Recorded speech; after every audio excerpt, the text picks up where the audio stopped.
कभी कभी सबसे डरावनी कहानियां वो नहीं होती जो आप फिल्मों में देखते हैं।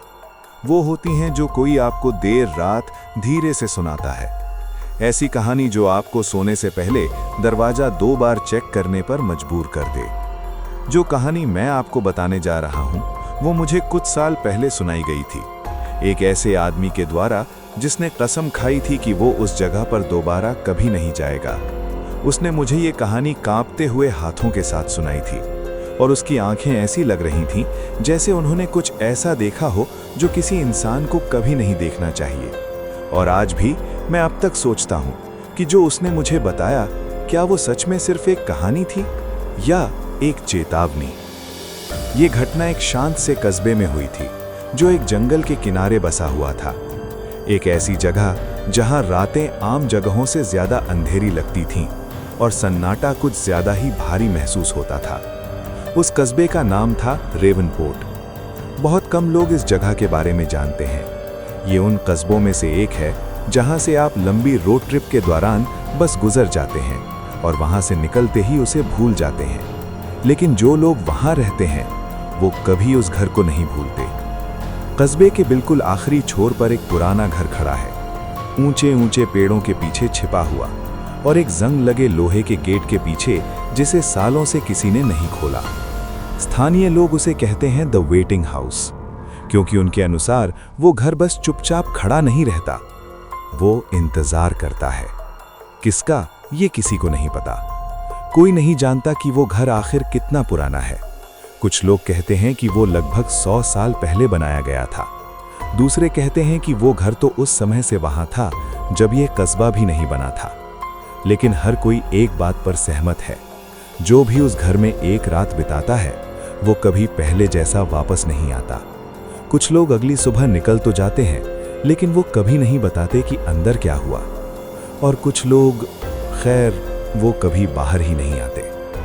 जिस आदमी ने मुझे ये कहानी सुनाई थी उसका नाम था डैनियल कार्टर। डैनियल उन लोगों में से नहीं था जो भूत प्रेत पर विश्वास करते हैं। वो व्यवहारिक था, तर्कसंगत था और उन लोगों में से था जो हॉरर फिल्मों पर हंसते हैं।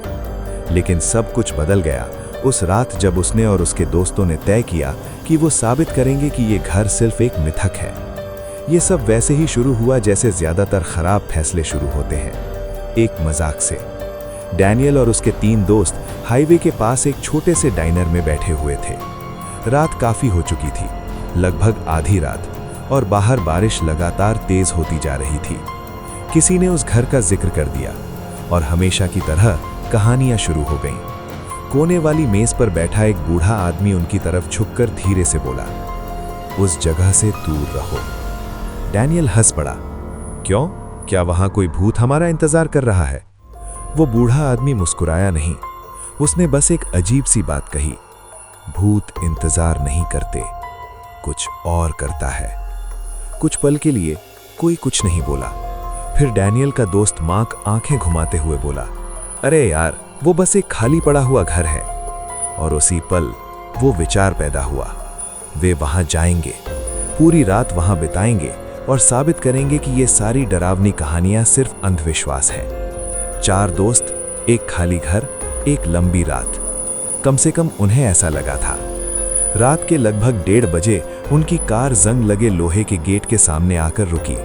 बारिश लगभग रुक चुकी थी, लेकिन हवा अब और तेज चल रही थी।